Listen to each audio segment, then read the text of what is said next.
Greetings, soul.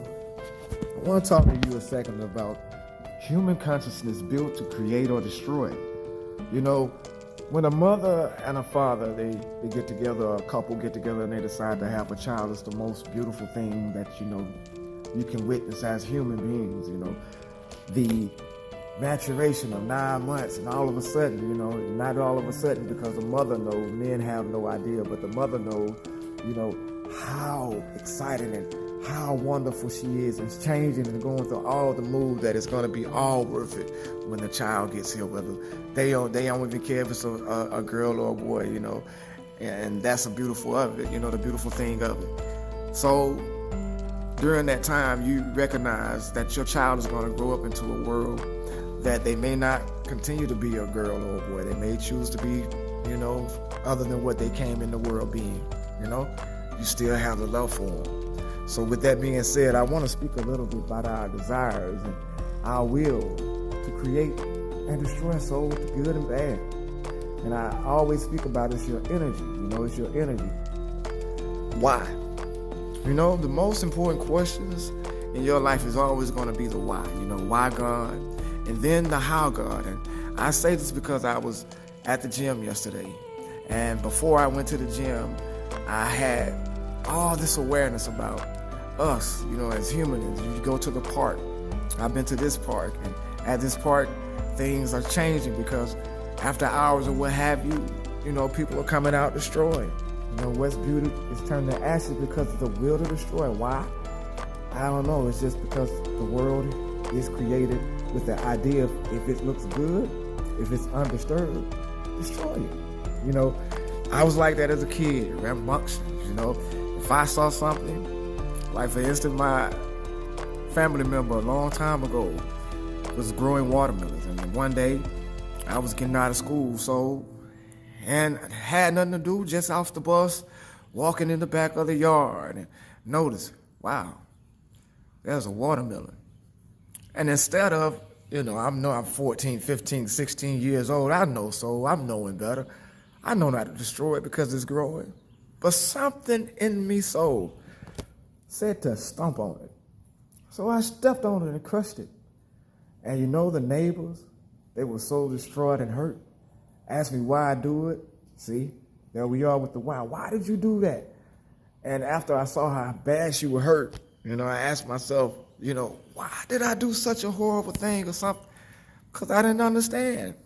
It was just the pattern and the timing and the synchronicity of what I did. What I did was destroy something that she was creating for her, to enjoy when she go outside. And then when it grew, she was probably going, to maturation, she's probably going to cut it and eat it and tell our friends about it. It didn't happen because of me. Now, I'm not mocking that. It's just humanness, you see? And I know a lot of you can identify with that. So I look at God as being graceful, because as you look at the world and society, if God gives us the full capabilities and the capacity to understand the full consciousness and awareness of what we do, so the world, if you look throughout history, has been going through this withdrawal of destroying themselves for a long time, so, with the Hiroshima bomb, and the bombs that we have now, so if we did not have a God, that implants awareness in certain human beings' minds. So because of the consciousness of being like God, or because I deem myself as God, don't you know there won't be a earth, because we destroy one another because how we really feel. I wore a t-shirt, so, a couple of videos about the world going mad, just like a mad scientist. If you get all of this technology, which we create ourselves, so that has nothing to do with the God consciousness or what we call the concept of God. That's us and our humanness wanting more power. Because what do you really want when you have power? So, more power. So the beauty of what we have on the inside is the gift of love to create better for ourselves. And yeah, I don't try to coerce you to understand that and say, get off your high horse. And no, because you have the same ability to be open to awareness. So That's all I'm here to remind you of.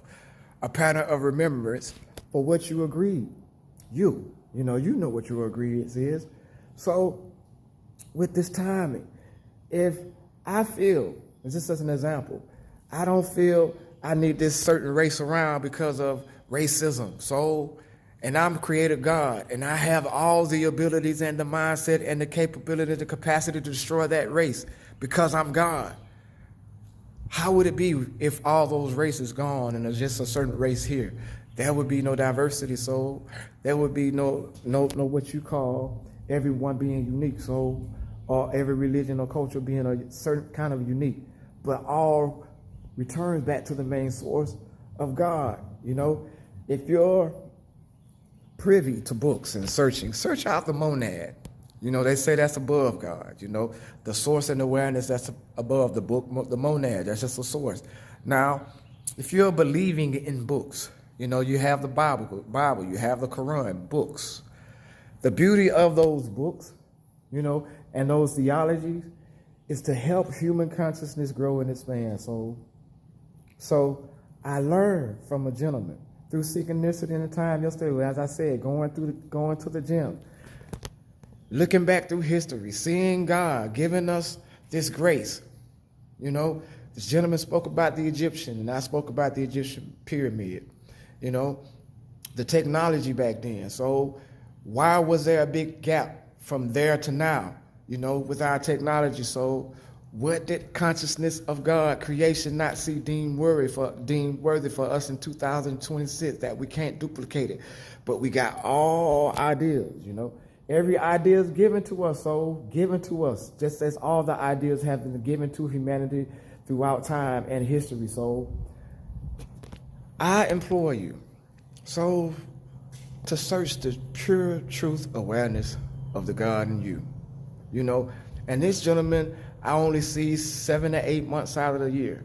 I don't know his name, but he just comes in times with answering questions that I tell no one about. And that's how I know, it's beyond my own personal opinion of how I'm viewing the message of God, the characteristics of God, the soul eternal in God, beyond the monad, because we are the spark of light of truth. So we are. So when you look at the power to create and destroy, I ask you to remember, all the things as you observe God consciousness, as you hear God consciousness through you, through you alone, and witness the times and history, though it's timeless.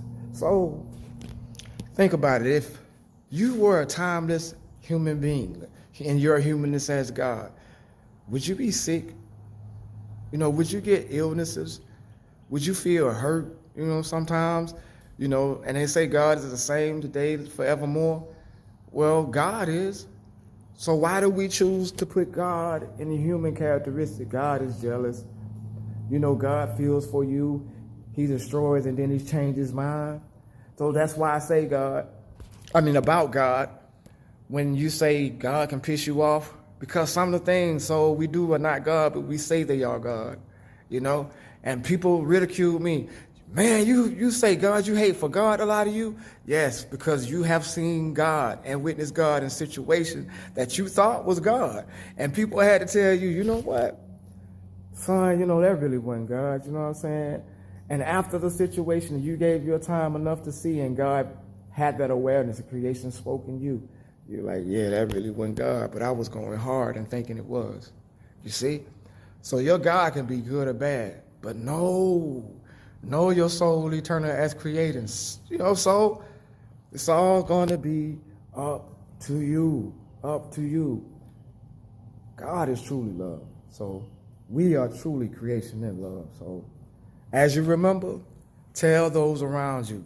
Feel that vibrational love. And when God is speaking through you, you are hearing the consciousness and the witness and the pure knowing of God, saying hello to a stranger. So it's not you. It's God's expression through you. So open up your mouth and bless those around you. This is Shantavian Payne. I'll see y'all when I see y'all.